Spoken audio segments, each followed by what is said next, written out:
कर्पूरं करुणाकरं करुणाकरं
लेकरा बाळांची देवता आहे। माझ्या लेकराला दीर्घायुष्य लाभू दे आणि तो सुखी व्हावा, समृद्ध व्हावा आणि त्याच्या हातून खूप सारं राष्ट्रकार्य त्याच्याकडून घडावं अशी मनोभावे आम्ही सर्व शिक्षकांनी मिळून त्या ज्योती मातेला प्रार्थना केलेली आहे। तर त्या प्रार्थनेला नक्कीच आपली ज्योती माता प्रसन्न होऊन आशीर्वाद नक्कीच देणार आहे। कारण काय, प्रयत्नांती परमेश्वर असतो। तर आपले जर प्रयत्न असतील त्याप्रमाणे तर आपली इच्छा पूर्ण करण्याचं काम ती देवता नक्कीच करून घेत असते आपल्याकडूनच। तर त्यासाठी म्हणून केला जायचा की पूर्वीच्या काळात, आज आपण नोकरी निमित्ताने व्यवसायानिमित्ताने बाहेर पडतो, परंतु पूर्वीच्या काळी स्त्रियांना ही दालनं खुली नव्हती। पण मग कुठल्या माध्यमातून त्या बाहेर पडतील, सणावाराला एकमेकींकडे जावं, एकमेकींच्या सुखदुःखात सामील व्हावं, एकमेकींचे विचारांची आदान प्रदान करावी। इतकी छान आपली भारतीय संस्कृती आहे। त्या निमित्ताने हळदी कुंकवाला बोलवलं की बाई नाही म्हणत नाही, हे कारण सांगून हळदी कुंकवाचा प्रपंच केला जायचा। तर तोच प्रपंच आज आपल्या समोर आम्ही मांडणार आहोत। तर ज्योती मातेचं सकाळी पूजन झालं, आरती झाली, त्या आरतीने आम्ही सर्व शिक्षकांनी मुलांना औक्षण केलं। ह्या अंधश्रद्धा अजिबात नाही। कारण काय, दिवे लावणं ही आपली संस्कृती आहे आणि त्या दिव्यांच्या समोर आपण जर मनोभावे कामना व्यक्त केली तर ती पॉझिटिव्हिटी जी असते ती मुलांपर्यंत जाते आणि ती सत्यात उतरते। ही प्रथा आहे, त्याच्या मागे सायन्स आहे, मानसशास्त्र आहे, अनेक शास्त्र आहे त्याच्या मागे। परंतु ही कुठेतरी आपली लोप पावत चालली आहे।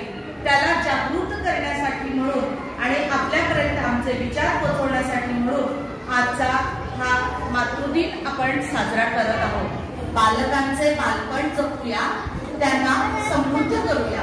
या कार्यक्रमात उपस्थित सर्व मातांचे सहकारी शिक्षिका सांभाळावे, याचे विचार आपल्या समोर मांडणार आहोत। आणि आईचे व्रत जे आपण पाळत आहात, तुम्ही खरं तर सुजाण पालिका आहातच, परंतु आमच्याकडचे काही विचार आपण घ्यावे, आमच्याकडच्या काही गोष्टी तुम्ही घ्याव्यात आणि तुमच्याकडच्या गोष्टी भविष्यात तुम्ही आम्हाला द्याव्यात। या विचारांच्या देवाणघेवाणीसाठी म्हणून हा आपण कार्यक्रम करत आहोत। खरं तर आई होणं खूप सोपं आहे भगिनींनो।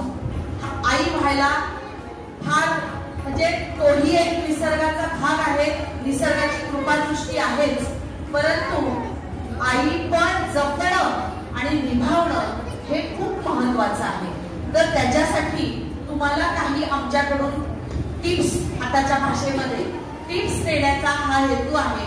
आणि आपलं मुलांचं बालपण समृद्ध करता करता स्वतःच्या आईचं समृद्धपण तुम्ही नक्कीच कराल असं मला वाटत आहे। खरं तर मूल पोटात असल्यापासून आपण त्याच्याशी बोलत असतो। आपण जे खातो, आपण जे पितो, आपण जे विचार करतो ते सगळं बाळापर्यंत पोहोचत असतं। आणि जेव्हा ते नर्सरीच्या काही पालिकांना हे गाणं माहीत असेल, परंतु सगळ्याच पालिकांना माहीत व्हावं, नव्याने त्या गाण्याकडे आपल्याला